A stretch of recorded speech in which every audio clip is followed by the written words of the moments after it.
मैं भारत को भारतीयता की मान्यता के आधार पर फिर से खड़ा करना चाहता हूं, उस काम में लगा हूं। और वो लोग पता है मुझे क्या समझाते, वो कहते तुम क्यों परेशान हो रहे हो, व्यर्थ में क्यों चिंता करते हो, तुम क्या लाए थे क्या ले जाओगे।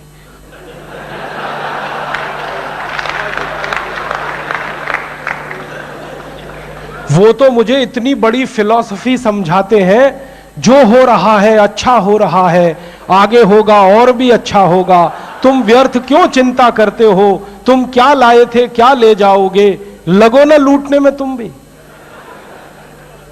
हाँ, बहुत बड़ी फिलॉसफी समझाते और श्री कृष्ण का नाम लेके समझाते कि देखो हम नहीं कह रहे, भगवान श्री कृष्ण ने कहा है, भगवत गीता में कहा है, क्यों व्यर्थ परेशान होते हो, क्यों चिंता करते हो, क्या लाए थे क्या ले जाओगे, लुट रहा है लुटने दो, आगे लुटेगा और भी लुट अच्छा होगा।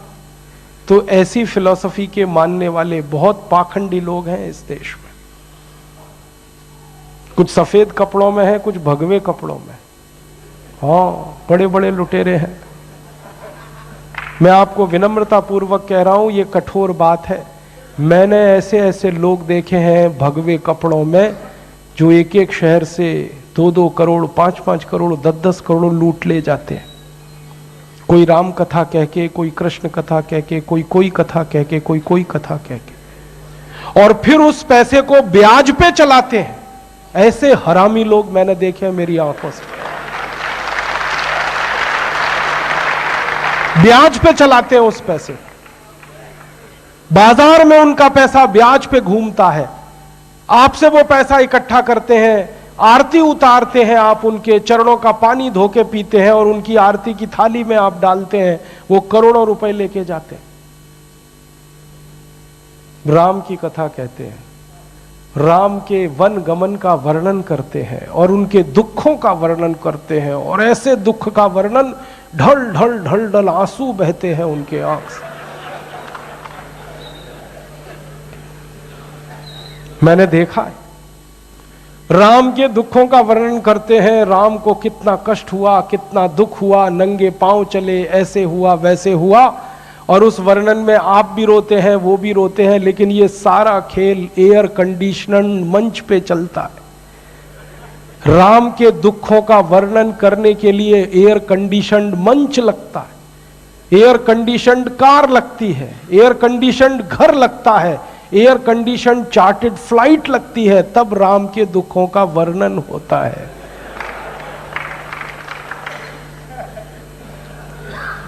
और एक एक शहर से 10-10 करोड़ 20-20 करोड़ 50-50 करोड़ लूटते हैं। आप उन्हें पूज्य कहते हैं, मैं उनको छोटा रॉबर्ट क्लाइव कहता हूं।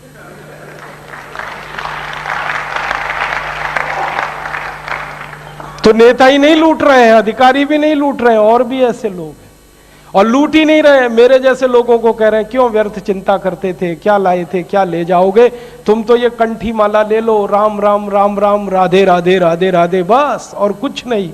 तुम्हारा कल्याण देश का कल्याण, राधे राधे राधे राधे राम राम, बस हो गया।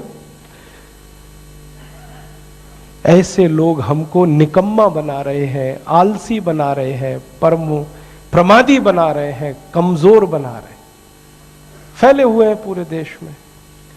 जो हो रहा है अच्छा हो रहा है, आगे होगा और भी अच्छा होगा, तुम क्यों व्यर्थ चिंता करते हो, तुम क्या लाए थे क्या ले जाने वाले हो। ये दूसरा रास्ता है। हाँ, और इस रास्ते पर हमको भटकाने वाले 10-20 नहीं है, सैकड़ों लोग हैं, रोज आते हैं और माला पकड़ा देते हैं कि राम राम राम राम राधे राधे राधे राधे राम राम राम राम राधे राधे, बस यही करो देश तो ठीक हो जाएगा। और ज्यादा उनसे तर्क करो तो कहने लगे तुम क्यों व्यर्थ चिंता करते हो, तुम क्या लाए थे क्या ले जाओगे, जो हो रहा है अच्छा हो रहा है, देश लुट रहा है अच्छा हो रहा है, आगे लुटेगा और अच्छा होगा। वो हमको समझाते हैं और इसी को धर्म कहते हैं, इसी को धर्म कहते हैं। और आजकल धर्म के व्यापार करने वालों की बाढ़ आई हुई है। हाँ, बहुत बड़ी फौज खड़ी हुई है उनकी। एक आया राम की कथा कहेगा 10 करोड़ लेके जाएगा, दूसरा कृष्ण की कथा कहेगा वो 15 करोड़ लेके जाएगा। और आप जैसे भोले भाले मूर्ख लोग डालते हैं उनके पात्रों में, ले जा भाई।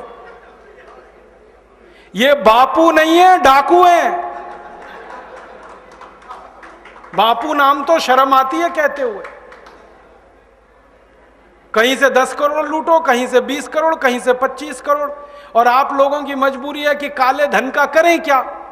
इनकम टैक्स वाले पकड़ते हैं तो ये बापुओं को देते रहते हो आप, क्या करें उसका?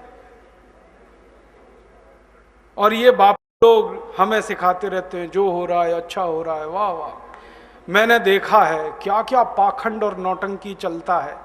भगवान राम की कथा कहने आते और भगवान राम की जिंदगी के वो प्रसंग कभी नहीं सुनाते जो हम में वीरता पैदा करें, जो साहस पैदा करें। राम की जिंदगी में बहुत सारा हिस्सा साहस का है, वीरता का है। जब 14 वर्ष के लिए वनवास चले गए राम, तो हमको सुनाई जाती है राम की जो कथा ना, उसमें कहते हैं राम ने 14 साल एक ही काम किया, हाय सीते हे सीते, हाय सीते हे सीते, हाय सीते, ये सुनाते हैं हमको। हाँ, यही सुनाते हैं निकाल के कहानी में से। और मैं कहता हूं कि राम को अगर हाय सीते हे सीते हाय सीते यही करना था 14 साल, तो दूसरा विवाह क्यों नहीं कर लिया? सैकड़ों राजा तैयार थे अपनी राजकुमारियों को राम को देने के लिए, वो तो कर लेते दूसरा विवाह। क्योंकि हाय सीते हे सीते, हाय सीते हे सीते, एक स्त्री के लिए अगर वो इतने ही बिलख रहे थे, तड़प रहे थे, दूसरा विवाह कर लेते। तो ये सब चुप हो जाते हैं, फिर बात नहीं करते। फिर मैं उनको रामायण से निकाल के दिखाता हूं, देखो राम ने हे सीते हाय सीते कहा नहीं कहा ये मुझे नहीं मालूम, लेकिन 14 साल वन में रहते हुए सैकड़ों राक्षसों का संहार किया उन्होंने, मारा उनको और धर्म राज्य की स्थापना कराई। ये कहानी नहीं सुनाते क्योंकि इससे वीरता पैदा होती है। तो राम का जो वीरत्व है वो नहीं सुनाएंगे आपको, उनकी जो कमजोरियां हैं वो सुनाते हैं आपको। और राम कथा जब वर्णन की जाती है तो मंच पे बैठ के आहा कैसे आंसू, ढलल ढलल आंसू निकलेंगे, आपको भी रुलाएंगे, खुद भी रोएंगे। किस बात के लिए? हो, राम को वन गमन में इतना कष्ट हो रहा है, वन में इतनी तकलीफें हो रही हैं, तो राम की तकलीफों का वर्णन कर रहे हैं, आंसू आ रहे हैं। और ये सारा वर्णन एयर कंडीशनड मंच पर बैठकर होता है। अपने को तकलीफ नहीं होनी चाहिए, राम की तकलीफों का वर्णन कर। एयर कंडीशन मंच चाहिए, एयर कंडीशन घर चाहिए रहने के लिए, एयर कंडीशन कार चाहिए और चार्टर्ड प्लेन चाहिए आने और जाने के लिए, तब राम की कथा सुनाई जाएगी। जो राम जिंदगी भर पैदल चलते रहे, जिन्होंने अपना रथ भी छोड़ दिया था अयोध्या से निकलते समय, वो राम ने जिंदगी भर पैदल चल के काम किया और यहाँ एयर कंडीशन कारों में घूम घूम कर, चार्टर्ड प्लेन में घूम घूम कर राम की कथा सुनाते हैं। वो कथा वथा नहीं है, वो उद्योग है, व्यापार है, बिना टैक्स का।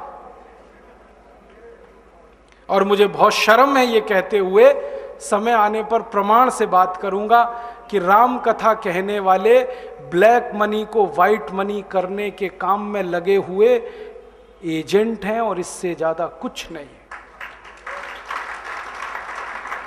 और मुझे इससे भी बड़ी शर्म आती है कहते हुए कि आप जो उनको दे रहे हैं दान के रूप में, वो पैसा ब्याज पर उठा रहे हैं वो दूसरे लोगों को, और आपके दिए हुए पैसे से धंधा बना रहे हैं अपना। फिर ऐसे ही कृष्ण की कथा कहने वाले आ जाते हैं, कहते राधे राधे राधे राधे राधे राधे, और कुछ कहो ही मत, राधे राधे। कंस को मारा, जरासंध को मारा, शिशुपाल को मारा, अधर्मियों को मारा, ये सब थोड़े में, राधे राधे राधे राधे बड़े में। हाँ, क्योंकि आपको कायर बनाना है ना, निर्वीर बनाना है, नपुंसक बनाना है, तो वीरता की कहानी क्यों सुनानी है? तो चुन चुन कर ऐसी कहानियां सुनाते हैं।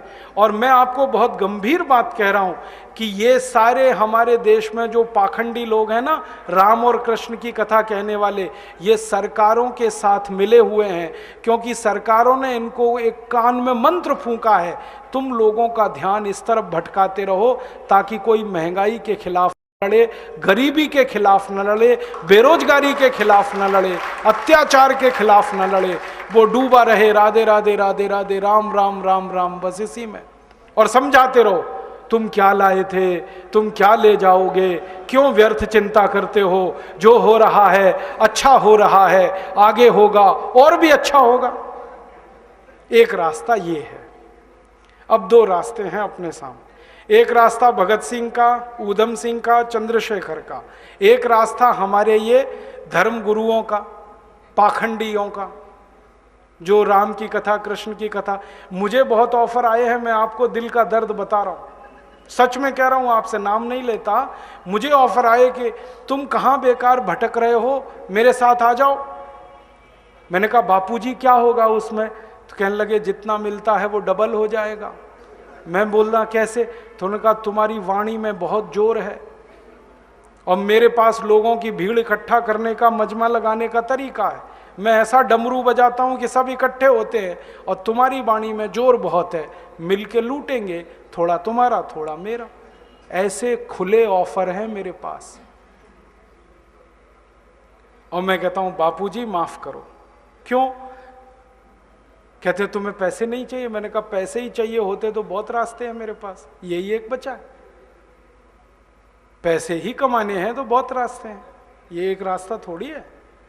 बहुत तरीके हैं, पैसे कमा लूं, घर बना लूं, बीवी बच्चे ले आऊं, करोड़पति हो जाऊं, 10 करोड़पति हो जाऊं, 100 करोड़पति हो जाऊं, बहुत आसान काम है ये तो।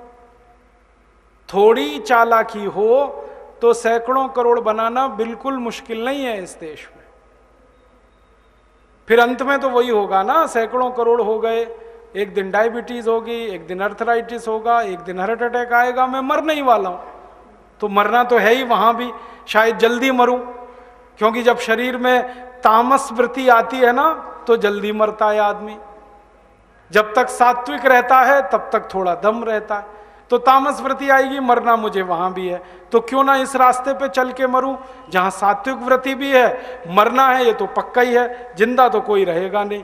तो भगत सिंह का रास्ता क्या बुरा, ऊधम सिंह का रास्ता क्या बुरा, चंद्रशेखर का रास्ता क्या बुरा? कुछ करके मरो ना।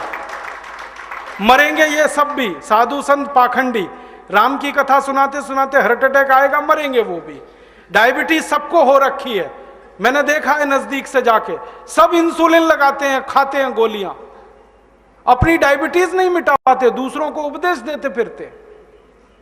ब्लड प्रेशर सबको बढ़ा हुआ है, क्योंकि ये जो काला धन है ना, इसका हिसाब किताब करने में बीपी ही बढ़ने वाला है। सब बीपी की गोलियां खाते हैं, सब डायबिटीज के लिए शिकार हैं, तो दूसरों को उपदेश देंगे तो मैं भी लग जाऊं, वो एक रास्ता है। एक रास्ता भगत सिंह, ऊधम सिंह, चंद्रशेखर का भी है। मौत तो दोनों में ही आने वाली है, बस अंतर इतना है, एक मौत ऐसी आएगी जिसको देश और समाज जिंदगी भर याद रखेगा, और एक मौत ऐसी आएगी कोई पूछेगा नहीं।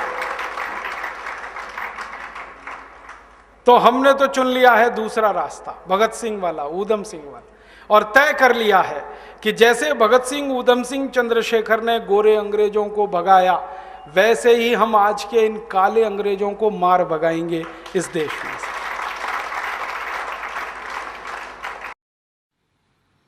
दोस्तों, सबसे पहले तो चैनल सब्सक्राइब करें, फिर लाइक, कमेंट और शेयर करें, और हाँ, हमारा एंड्रॉयड ऐप डाउनलोड करना ना भूलें।